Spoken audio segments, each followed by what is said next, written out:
ایک شہزادہ اپنے رعایا میں سے ایک غریب لڑکی کے حسن و جمال پر ایسا فریفتہ ہوا کہ کھانا پینا چھوڑ کر ہر وقت اس کے ہجر میں آوازاری کرتا۔ بادشاہ کو پتہ لگا تو نہایت رنج ہوا۔ بائیں خیال کے عالم سے زادگی پہ یہ کیفیت ہے تو تخت نشین ہو کر با عالم خود مختاری اللہ جانے کیا کیا ظلم کرے گا۔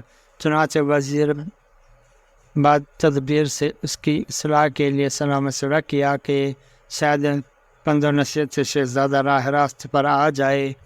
وزیر نے بادشاہ کو تسلی دی اور بادشاہ سے چند روز کی محنت طلب کی۔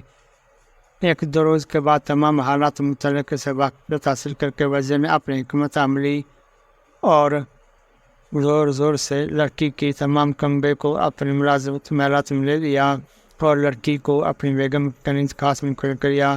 وہ 4 دن گزرنے کے بعد وزیر نے ایک حاکم سے مشورہ کر کے کنیز لڑکی کے کھانے میں کوئی سخت سہل اور دوا ملا دی، جس کے نتیجے میں لڑکی کو اس کی کثرت سے سہل آئے کہ تمام مادے اندرونی خارج ہو کر مستفون رہ گئی۔ حسب احتیاط وزیر اس کا تمام مادہ غلاظت ایک پاٹ میں جمع ہوتا رہا۔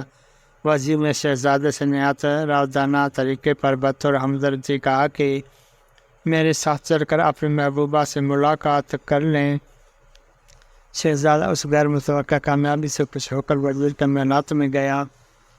وزیر نے بیمار لڑکی کو اس کے سامنے پیش کر دیا۔ شہزادہ نے رنجیدہ ہو کر کہا کہ آپ میرے ساتھ تمسخر کرتے ہیں، جیسے مکروب بشکل بیمار اور کمزور لڑکی کو میری محبوبہ بتلاتے ہیں۔ وزیر نے خلیفہ کہا کہ یہ وہی لڑکی ہے جس کے اجر میں آپ اس قدر لاغر ہو رہے ہیں۔ شہزادے نے پوچھا تو وہ نہایت حسین و جمیل تھی، اس کا حسن و جمال کہاں گیا؟ وزیر نے غلاظت بھرے پاٹ کی طرف اشارہ کر کے اس کا حسن و جمال اس پاٹ میں بند کر رکھا ہے۔ شہزادہ نے متعجب ہو کر پاٹ کو کھولا تو اس کے تعفن سے غصے کی اسی حالت سے طاری ہو گئی۔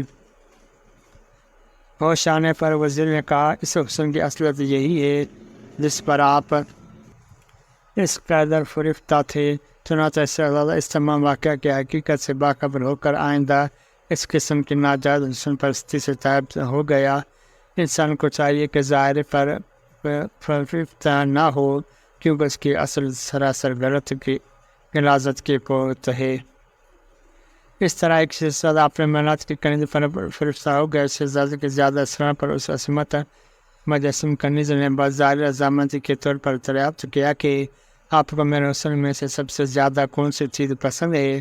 شہزادے نے کہا اگرچہ تم پا تصویر حسن ہو، لیکن تم اعضائے جسمانی میں سے مجھے تمہاری آنکھیں سب سے زیادہ پسند ہیں۔ یہ سنتے ہی لونڈی اندر گئی اور چھری سے دونوں آنکھیں نکال کر ایک دست میں رکھ کر باادب کنیزہ شہزادے کو پیش کر دی اور آنکھوں جیسی نعمت بے بہا سے ہمیشہ کے لیے محروم رہ کر اپنی عصمت کو محفوظ رکھا۔ شہزادہ پر اس غیر متوقع اور اس قدر ضرورت مندانہ اقدام کا ایسا زبردست اثر ہوا کہ آئندہ کے لیے وہ اسے گناہ عظیم سے ہمیشہ کے لیے توبہ طائب ہو گیا۔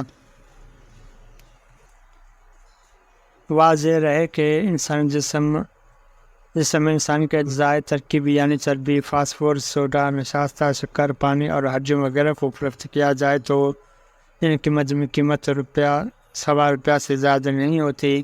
انہیں اجزاء کا ظہور ترتیب زندگی اور انتشار موت ہے۔ زندگی کیا ہے؟ عناصر میں ظہور۔ موت کیا ہے؟ انہیں اجزاء کا پریشان ہونا۔ دعا ہے کہ اللہ تعالی ہمیں اس کے فانی سے بچنے کی توفیق عطا فرمائے۔ آمین یا رب العالمین۔